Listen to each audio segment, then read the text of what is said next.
Greetings, dear, precious, magnificent, genius, spirit soul that you are. Now you say, but that's not who you are in your mind. Your mind's got all kinds of things. It thinks who you are and who you're not and what you did. No, we're going to the core, right at the center of who you are. Okay. That's before we added all the stuff and all the identities and all of this to finally prove that we're worthwhile, we're valuable, and we're okay. Okay. Be centered in, be who you are, because you have it all right now where you are. Now, my topic, building prospering habits. Building prospering habits. I'll tell you something. Someone asked me, one of my students, how come you could accomplish so much? And I told her simply, oh, the moment it comes to mind right there, I do it. I don't go, and I used to always go, oh, I'll get that later. I'll get that later. Oh, I'll do that tomorrow. I'll start that later. What do you have? You have nothing. You have nothing. When I wrote my first book, which is still out there, I really urge you to get it and get it for teenagers, get it for everybody. What you think of me is none of my business. Because if we're so involved in what they're thinking every moment, do they like me? Don't they like me? What are they planning to do? What's going on? We got to watch them all the time, make sure they don't get out of line.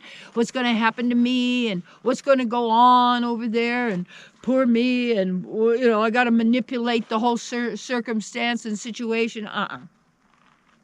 That takes all of your life force because you've given these people the power, or whoever they may be, take your power back.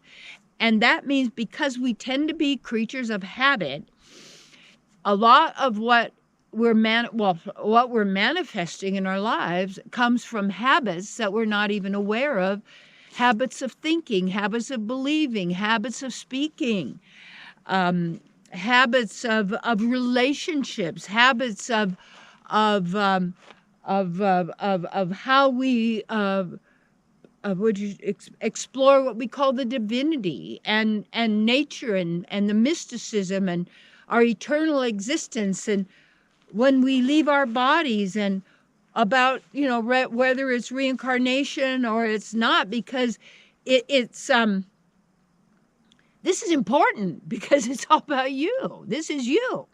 And this is why you want to use your resources. I've invested hundreds and hundreds of thousands, probably, and millions, of money things, all in my spiritual life and helping others, obviously, because that's what it's for, to invest in you, to invest in your consciousness, to invest in to making habits that are benefit, just like in cooking. I had something happen with the stove, so that I realized I don't really even want to use that stove. I've got other plans over here. I found I have a crock pot. I've got even today, this morning early, because I have a new habit. It's a new one, and quite a while. I go to maybe bed around 6:30 or something at night, maybe 7, because I go and maybe read, meditate a little bit, and then I'll, all of a sudden drop off asleep.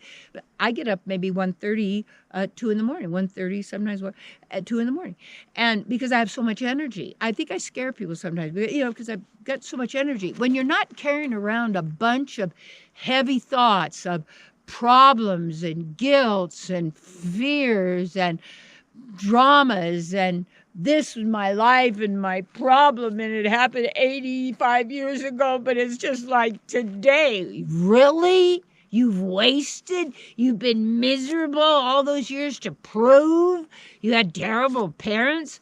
Well, you're really stupid. That's really stupid. Wouldn't you say? Because every moment is a fresh beginning. Every moment is a new start. Every moment is where the power is. Building prospering habits, then, would be to, okay, I'll tell you about the crock pot. Instead of getting upset that my stove didn't work, I also have a wood stove and I'm heating water there. So I always have hot water, instant hot water, right there. It's great. And well, you have a wood stove, got wood going in the carbon change, the carbon footprint. That's BS. That's a lot of BS. Goes into the carbon chain. You know, it's like everything has a symbiotic relationship. And when we aren't aware of that, and we're living in an artificial, mechanical world, an industrial world, a cyber world, you're not being who you really are. The person is taking on and developing the habits by their affirmation, by their declarations, by what they say, how they are with people, how they're triggered or they're not triggered, and how that, like I saw someone the other day, and I could see putting more and more, you know, big tattoos on her body and all that, and you could sense her relationship maybe is rocky and wanting attention. It's like, why are we doing what we're doing? What are we trying to get? And I look at some of the things I did years ago and wanting, you know, to have, you know, the right man love me and not leave me, and what I would do to myself or how I'd feel or what I would try and do, and the terrible feelings all the time that I'm not good enough and I'm going to lose what I have, or somebody's going to take it, and I'll be all alone and nobody will be there to help me, and how am I going to this old guy I saw the other day, he said, you know, my wife died. Terrible. I needed her. He didn't say, I love her, I miss her, she's the most wonderful middle. You needed her. Well, howdy doody woody to you. Where you didn't care about her. You needed her and she died. Well, she didn't die. She probably tried to get away. Well, never mind. I won't be going in there. But anyway, kids. So building prospering habits. First of all, acknowledge that you are prosperity. First of all, what do you mean prosperity? That means when you go forward with enthusiasm, you can attain anything. But the problem is to look at what you've been programmed to believe that you want to attain what's valuable. Whatever you've been taught in any educational system, by any government or any religion that is organized and institutionalized, and whatever that may be, and has all these rules and regulations for you and such. And now they told you what's valuable. Remember that movie, It's a Wonderful Life? That was a program, a movie I loved. It was great, but we didn't realize that's a program to make you take loans out on a house. That's right, savings and loans better than banks. Take a loan. What's everybody? Loan debt. What they used to do, you build it when you had the money. You build it, you made it just a little bit comfortable. You didn't have a debt. You didn't have a debt. Okay. Well, I say then then you see where people have got now and what's happening to people. Why? It's a result of that, because the purpose of banking and financing is debt and getting and serving an interest on loans. Okay. So if you build a prospering consciousness, you have to notice and look that all things are possible to you because of who you are. But take a look at what your motives are. What's the program? What you're trying to attain? What is it you think you have? Because just like they told you, this one man emailed me, I guess he'd been watching the videos, and said he wanted to do my Grandmaster mentoring because he wanted a harem, and he knew that I could help him attain a harem.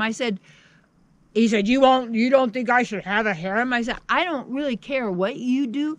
I don't work with somebody who wants a harem. That to me is the dumbest idea I could ever think, because this is filthy. This is what you want? I think it's filth. You do that, you go right ahead. I don't support that, because I don't work with people like that, because that's not my life and my choices and what prospers me. And so that whole thing, we're always looking out, how can I experience, the fullness of who I am? Build your consciousness, you see.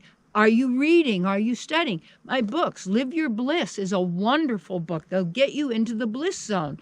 Bliss is you without being programmed into thinking, and then you'll get the Hermetic axioms in there, the 7, that show you how this particular manifestation is operating. But these are not divine rules. This is not who you are, because you're a divine being. You don't need laws or rules, because at that level, you're always endeavoring for the good of all. Always, you see. always, because who you are. And then you take a look. Stop saying I can't afford it.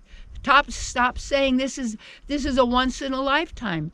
Stop, poor me, it's never going to happen. No, start to look at where can you give. Start to look at where can you contribute. Look at where you can be of service to others, okay?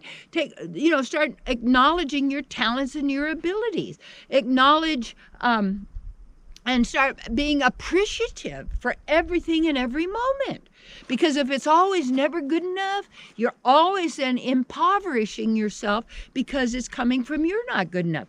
So the key is also to start to look at what are all these poverty thoughts that you have, all these pain-giving thoughts that you have, and where are they coming from? And they're just thoughts, but you're accepting them and believing them. All right? Here it is.